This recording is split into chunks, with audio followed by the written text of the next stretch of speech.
Let me give it to you straight. If you clean your records with a t-shirt, a dry cloth, or rubbing alcohol, you are destroying them. Plain and simple. Here is the right way in 2026. A carbon fiber brush before every single play, a wet clean with a proper record fluid when there is visible grime, and a deep clean with a machine like the Spin Clean, which runs under $100 and is the price to performance king of this entire guide. That is the summary. But stick around, because most people make one move, just one, that pushes the dirt deeper into the groove forever. And at the end of the video, I will tell you exactly which kit to spend your money on first based on the size of your collection, because 20 records and 500 records are two completely different problems. That is the decision that actually matters. Let's get into it.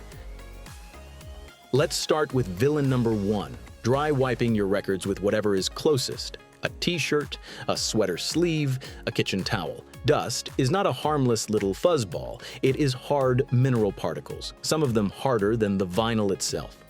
Drag them across a dry record and you are not cleaning, you are sanding. Micro scratches you can't see today, but that your stylus reads tomorrow as pops and crackle. And there is a worse side effect. The friction of a dry cloth charges the record with static, and a static-charged record is a dust magnet. The move you think is cleaning leaves it dirtier 5 minutes later. Mistake number two, direction. A lot of people wipe from the center outward, like cleaning a window. Big mistake. You are cutting across the grooves at a right angle and shoving the dirt to the bottom, where the stylus can't pull it out but can absolutely still read it. The rule is simple. Always follow the groove in a circle.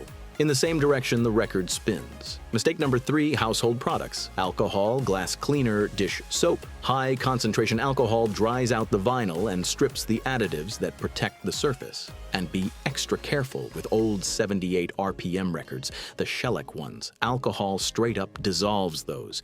And a fourth truth almost nobody tells you. Dirt and your stylus destroy each other. A dirty groove grinds down the diamond on your stylus, and a worn stylus scrapes the groove and carves the dirt deeper on every pass. If you want to know how long a stylus really lasts, I have a whole video on that, linked in the card up top and down in the description. People always ask me how often they should clean their records. Here is the three-step ladder. Step 1, maintenance. Carbon fiber brush before every play. No exceptions. 10 seconds that prevent 90% of the problems. Step 2, wet cleaning. When the record has fingerprints, smudges, or dust, the brush just won't lift anymore. Alcohol-free fluid and a velvet pad. Step 3, deep cleaning. Secondhand records, records with constant crackle, and also brand new ones, even sealed because they come out of the factory with leftover mold release compound from pressing. Yes, new records are dirty too. That gray water after washing a sealed record shocks everybody the first time. Burn it in. Brush always. Wet when there is grime. Deep when there is history. Let's get to the exact tools, cheapest to most brutal.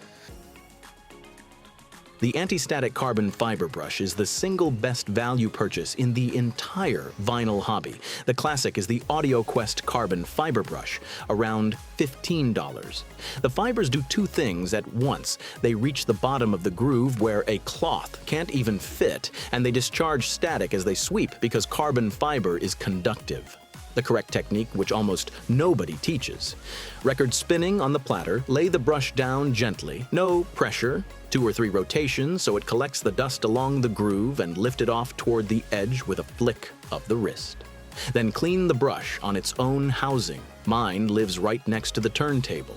And in my house, no record plays without its 2 passes of the brush. If you don't own one, this is your first link in the description. For fingerprints and stuck-on dust, you want a wet kit around $30. And my pick for the US is the Groove Washer G2 kit. It comes with an alcohol-free, reservoir-safe fluid and a microfiber pad. The classic alternative is HumminGuru's iBrush, which splits the job into 2 pads, one to apply and one to dry, so you never drag dissolved dirt from one record onto the next. A few sprays, a gentle pass, following the groove, wipe it dry with the other side. 2 minutes per record. My honest take, this is the minimum tier for anyone spinning vinyl every week. Brush plus kit is under $50, and you are already treating your collection better than most. If your collection is past 50 records or you buy secondhand, the Spin Clean record washer is the best bang for the buck in this entire video. It runs under $100 and doesn't even need to be plugged in. Here is a detail worth knowing. This thing has been around since the 1970s, and its washer fluid is completely alcohol-free, which is exactly why serious collectors trust it on delicate pressings. The system is dead simple and brilliant. A basin with distilled water and concentrated fluid, 2 brushes facing each other, and rollers you rest the record on. 3 turns by hand one way, 3 the other, and it washes both sides at once without ever touching the label. 1 fill of water cleans a few dozen records, so the cost per record is laughable. For 90% of people, the ladder ends right here. Brush, wet kit, and spin clean. About $150 total, and you have covered every real situation. Ultrasonic cleaning is the best there is, but it only makes sense with a big collection or a lot of secondhand hauls.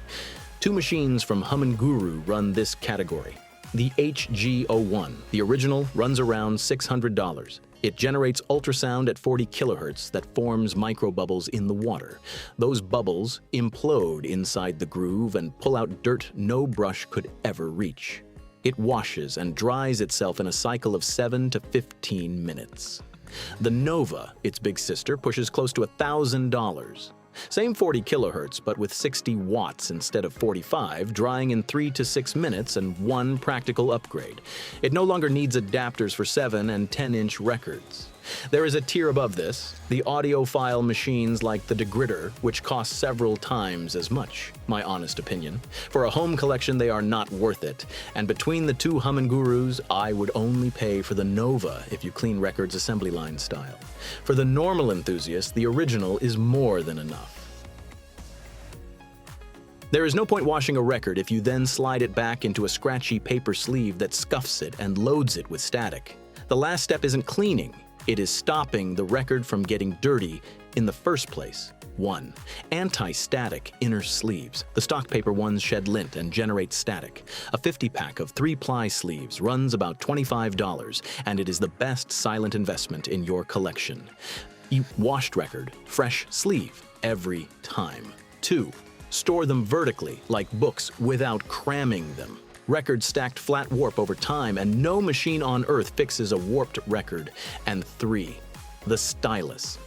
A clean record with a worn stylus is throwing away the work because it goes right back to scraping the groove you just saved. In the stylus video, I walk you through spotting the wear step by step. It is on the end screen. Now let's close the loop I opened at the start. Where you spend your money first comes down to how many records you own. Under 50 records. Carbon fiber brush and a wet kit. Under $50 and you are covered. Don't spend more yet. Between $50 and $300 or the occasional secondhand find. Add the Spin Clean. It is the biggest quality jump per dollar in the whole video. Big collection or secondhand lots. A HumminGuru ultrasonic. The original if you are being rational. The Nova if you want total convenience. So here's the one thing to buy today on a tight budget. The carbon fiber brush. No hesitation. Quick recap. Must buy. The carbon fiber brush. Best cheap wet clean. The groove washer kit. Best value deep clean. The Spin Clean. Best ultrasonic. HumminGuru. The original for value, the Nova for convenience. And always avoid t-shirts, dry cloths, backward circles, and alcohol. Links in the description with current pricing. If this video saved even one of your records, drop a like, hit subscribe, and I'll see you in the next one.